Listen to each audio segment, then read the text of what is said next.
You ask Tiger to solve. This deals with linear equations with one unknown. The final result is n equals 8. Let's solve it step by step. Simplify the expression. Expand the parentheses. Simplify the arithmetic.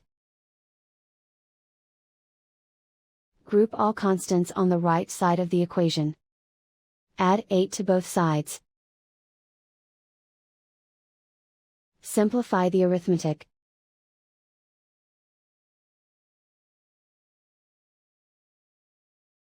Isolate the n.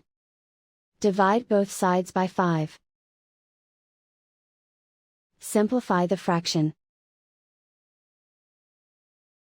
Find the greatest common factor of the numerator and denominator. Factor out and cancel the greatest common factor. And so the final result is n equals 8.